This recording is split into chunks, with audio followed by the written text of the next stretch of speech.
said because he's going to go on to another direction. Okay. Do you have questions up to this point? I don't. Okay. Is it pretty clear? Yeah. Okay. The next subject is in relation to others. This is not specifically your close relationships or your distant relationships, but there is and has been a very specific relation approach that you've had with others in your world. You've given them great levels of respect. In fact, we can say almost more respect than they deserve in many cases. This is only identified in that way because it subjugates the respect you have for yourself in the process of giving respect to another. It's as if there's a comparison when giving respect to someone else. Okay? It's a paramount importance, according to Andrew, that you respect yourself literally at the top of the food chain. This is not typical of human society to operate this way, but you know it. It's necessary in order to actually be able to offer to anyone, to have a relationship with anyone, is to actually categorize the relationship with yourself at the highest. Now, with that in mind, your mind literally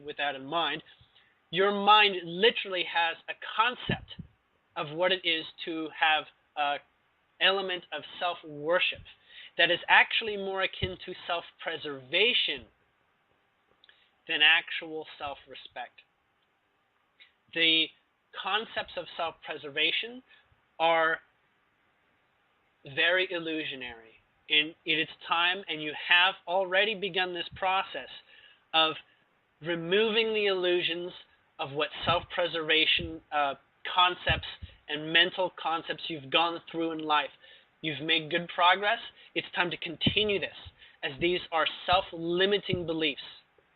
Self-preservation is an illusion that is perpetuated when heart essence, joy, joie de vivre, is not present. Heart can persist to give you an entire lifetime of joy if it were respected in such a way that we trusted ourselves. It's like going surfing for the first time in dangerous waters and trusting that somehow you're going to not only not die from the experience, get caught in undertows, but you're going to enjoy this. And it's going to unlock great potential for you in the trust that you have that you are actually serving the universe.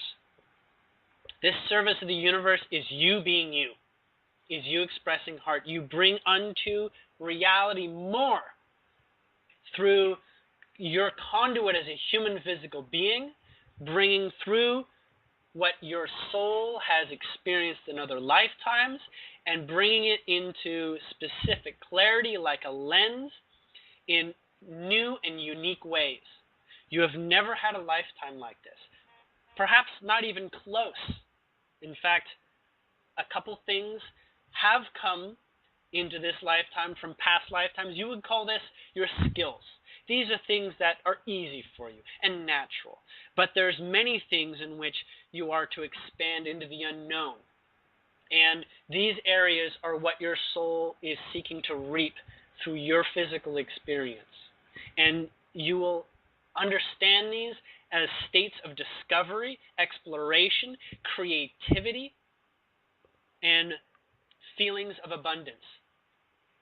Now, going forward, there are several things in particular that are being identified in your life right now. But I'm being given a point to pause again. Are you following all right? Yes. Okay. No questions? Do I have a question? Yes. Or I just a small one. Just when my daughter asked me, what is it that you would most want to know about your dream. Mm-hmm. I said, I feel like I need to discern if it's a warning, if it's a premonition, or if it's a manifestation of just a fear, or is it a warning? It is, according to Andrew, it is letting you know, not as a warning, but letting you know that your priorities are to change. That your understanding of this element where your creativity, that energy, that heart, that soul is supported to come out in the way that feels like as you were as a child. Okay. If you can be familiar with that state of expression, of discovery, that you actually don't have as many responsibilities as you do now, okay? That those responsibilities are much, much lighter in function and in purpose and in necessity in terms of how much attention and thought you give to them, then you are moving into a space where it's much lighter. Okay? It's literally as if many things on your current table of importance are not that important. And it's creating a squeezing. It's almost like a throat limiting expression.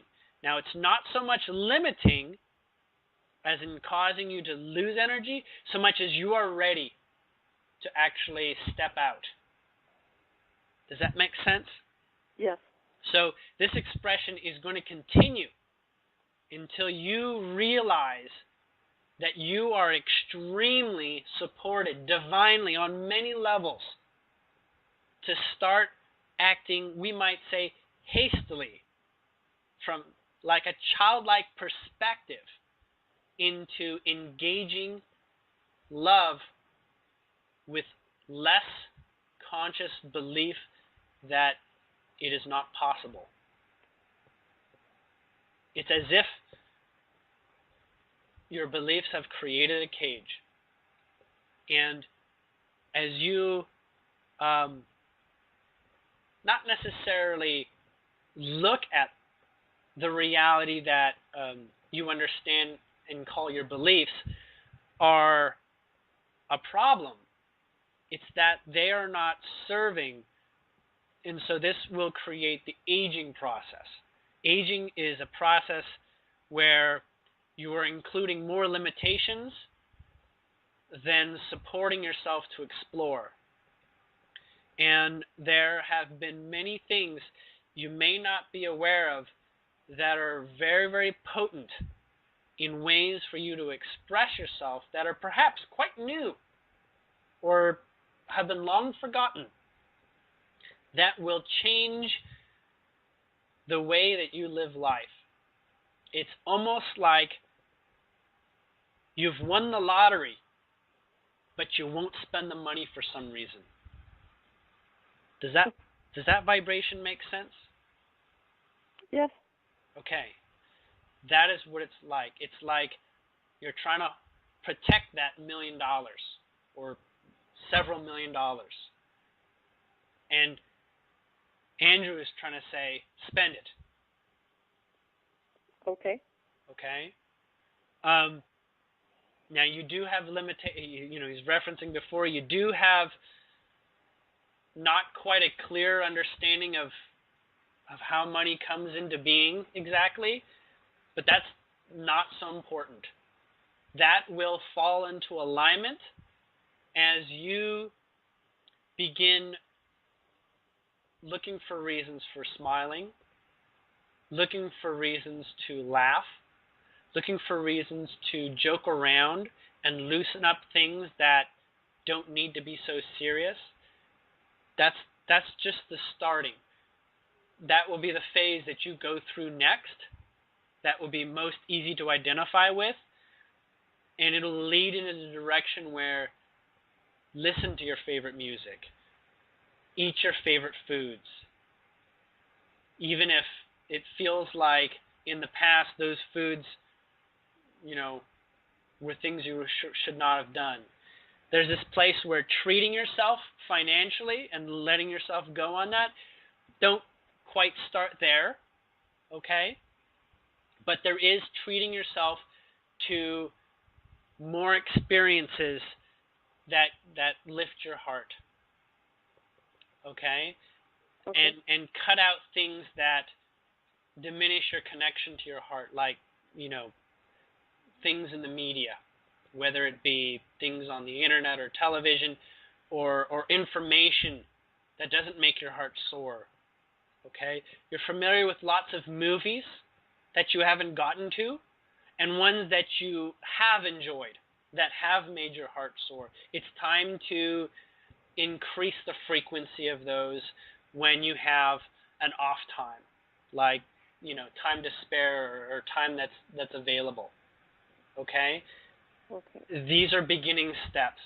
And in fact, that was what the next subject was that Andrew wanted to talk about, is things that you can start implementing right away, okay? Okay. Following that, there are a couple people that are in your life that are very lively, that are very, we'll say, spontaneous, kind of hippie-like almost in their choice just to be happy and have more often a smile than a frown. People in your circle, give some attention to them. Start listening to them and maybe make a bit more effort to put yourself in contact with them. It doesn't have to happen in the next 24 hours, but your guides, including Andrew, are going to bring them to your awareness. You won't have to challenge yourself right now to do it. They're going to show up. Okay. It'll be synchronistic. It'll be like, oh, that person, something like leaving a comment on your Facebook profile, whatever. It's little things like that seem like they're just the budding beginning of revisiting something, or revisiting an old relationship. Okay? Okay. In particular, there is a vibration that will come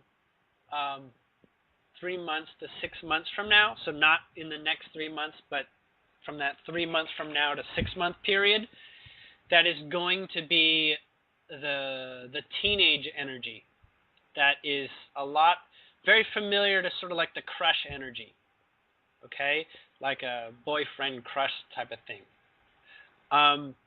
That hold that out. Oftentimes, intimate relationships are the most exciting, but you have a phase where you're focusing much more on you right now. Okay? Okay. At least for the next couple months. It's going to be on the periphery, and it is very exciting, but it is being organized and it's being timed for you. Not to say if you absolutely have to go down that route, please do. That means that you're going faster than the timeline that we're currently looking at right now. Okay? Timelines change based on your ability to follow that joy. There's a future that we're facing right now, and you're a very big part of it. And that's that place where you're allowed to be happy. And in fact, it turns out that you're to be a representative in your local surroundings, we'll say, towards people that you know and family around you, where there will be great curiosity as to why you should feel you can be so happy about life. And it'll literally seem like, what's the catch? And you may not be able to explain it because it'll take some time for yourself to go through this as you're developing it. Just own yourself as a priority in this place and time. No one's opinions about you for the next 3 months are going to matter unless they're words of endearment and love. Okay? After that point, you'll be able to listen to some people's criticisms and things like that again, because you'll be in a higher vibrational place to get at the riches of what those are really talking about. But for the moment, you're to give great attention to yourself. Okay? I don't mean isolation, but I do mean if there is old patterns of criticism that come up, or old patterns of self-judgment, maybe in your occupation or something that shows up day by day, it's vitally important to begin practicing putting that to the side and saying, this criticism is not as important as it needs to be. And Andrew's going to keep helping you with this. Your angels have always helped you. In fact, you wouldn't be here if you had allowed life to cave in on you, as there's been occasions for that in the past. They've helped you pull yourself out of the rubble in a couple of cases. Okay? And often you'll see the theme. The way that you did come out of those was you had to love yourself more. You had to cherish your vibration as at the level of importance. Do you recall, or maybe you will if you look back on this? Yes, that makes sense. So if you look back on them, you will see that that is where life really comes from. Okay? That sort of stepping out of the darkness by giving personal, cherishing, loving thoughts to yourself, that is literally what living is. And you can take that beyond a basic standard of living that you're familiar with to incredible levels. And that is what your destiny is speaking to right now. Okay? It is time. It's been held back for too long. You're much more of a listener to your outer surroundings, because that is one of your greatest skills, is to serve. But there's been a drain on your personal choice of expression and finding out what that is versus what the world is telling you you should be doing, or the world telling you what you're good at or what you should be in love with. Does that make sense? Now, yeah. There's lots and lots of messages in those things that you love. Your favorite music, your favorite movies. There's keys in there that unlock these places where you can give more attention and say, yes, I love that. Why do I love that? You know, why do I love that scene in Gone with the Wind? Give some more attention to that, and you can start to unlock those riches. There's a key there. You can feel it, and you can go into a little bit more analysis. How is something in that true for me in my life? Okay? Now, Andrew's saying something about the therapy. There is a key that is missing that can offer some great positive stability here going forward.